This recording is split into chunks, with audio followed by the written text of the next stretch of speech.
पाकिस्तान को आज़ाद हुए 75 साल हो गए हैं। पाकिस्तान तो आज़ाद हो गया, मगर पाकिस्तानी आज भी ग़ुलाम बने हुए हैं। आज़ादी से पहले हम अंग्रेज़ों के ग़ुलाम रहे और आज़ादी के बाद अंग्रेज़ों के ग़ुलामों के ग़ुलाम बन गए। हमारे सियासतदान आज भी अंग्रेज़ों के वफ़ादार हैं।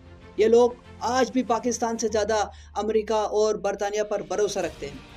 इन्हें यह भी मालूम है कि हमारी किस्मत के ताले की चाबी इन्हीं के हाथों में है। वफाकी वज़ीर ख़जाना मिफ्ता इस्माइल ने इस पर महर भी साबित कर दी है कि IMF के बगैर हम कुछ भी नहीं कर सकते। IMF जो कहेगा हम वो करेंगे। इससे साबित होता है कि इस मुल्क में हुकूमत तो है, मगर यह हुकूमत पाकिस्तान के लिए नहीं बल्कि अंग्रेज़ों की ग़ुलामी के लिए है। आज़ादी का नारा तो महज दिल को बहलाने के लिए। ये जो तराने रिलीज़ करते हैं, ये जो नारे हम लगाते हैं, ये तो सिर्फ दिल को बहलाने के लिए। दर हकीकत आज भी हम ग़ुलाम हैं और खुदा न खास्ता अगर हालात बेहतर न रहें तो हम कल भी ग़ुलाम रहेंगे। पेट्रोल के नर्ख बढ़ते हैं तो बढ़ जाएं, आटा गरीब की पहुंच से दूर होता है तो हो जाए, अवाम गुर्बत के बायस मरते हैं तो मर जाएं। करना हमने वही है जो हमारे आका चाहेंगे, और आजकल आका का मूड अच्छा नहीं है। ये आका कौन है? ये आका अमेरिका है। इसलिए IMF ने भी मुंह फेर लिया है, जिसका सबूत आर्मी चीफ का पहले अमेरिका और बाद में सऊदी अरब से दरख्वास्त करना है कि अमेरिका हमारे सियासतदानों से कतई खुश नहीं। लेकिन हम तो ग़ुलाम हैं, इसलिए हमें हर हाल में आका को मनाना है। ये काम हमारे सियासतदान कर रहे हैं और अब इस फहरिस्त में एक और भी शामिल होंगे। मुझसे चंद दिन पहले एक बच्चे ने सवाल किया कि आज़ादी क्या है और 14 अगस्त क्यों मनाते हैं इतने धूमधाम से।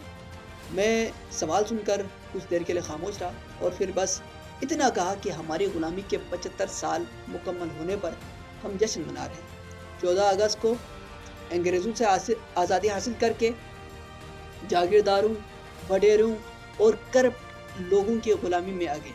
पहले तो हमारे बुजुर्गों ने बड़े स्ट्रगल्स किए थे, बड़े मेहनत किए थे, मगर इसके बाद ये मुल्क वडेरों के हाथों में आ गए, जागीरदारों के हाथों में आए, इस मुल्क को लूटने वालों के हाथ में आ गए। बच्चा मेरी बात नहीं समझ सका, बस इतना कहा कि मतलब हम ग़ुलाम हैं। मैंने जवाब में कहा जी बिल्कुल, हम आज भी ग़ुलाम हैं। हमारे मुल्क में तमाम सहूलियात मुयसर है, मगर ये सहूलियात सिर्फ़ और सिर्फ सियासतदानों, ताकतवरों के लिए है। आवाम के लिए तो आज भी रोखी सूखी रोटी है। इसकी सबसे बड़ी मिसाल कराची है, जिसे रोशनियों का शहर कहा जाता है, जो पाकिस्तान का सबसे बड़ा शहर है। वो एक अरसे से अंधेरे में डूबा हुआ है, लेकिन बिजली सप्लाई करने वाली प्राइवेट कंपनी के इलेक्ट्रिक से कोई बात परस करने वाला नहीं। और बिलिंग हो या कंप्यूटर की खराबी, लेकिन जो बिल आया है वो अदा करना पड़ता है, लाजमी करार दिया गया है। इसे कहते हैं ग़ुलामी। आप बिजली सरकारी नर्ख पर इस्तेमाल करते हैं, मगर कब इस्तेमाल करनी है यह फैसला कंपनी करती है। आपको बिल 1000 रुपये का बेचना है या आपको 1 लाख रुपये का बेचना है, ये भी कंपनी तय करेगी। बिल कब अदा करना है ये भी कंपनी तय करेगी।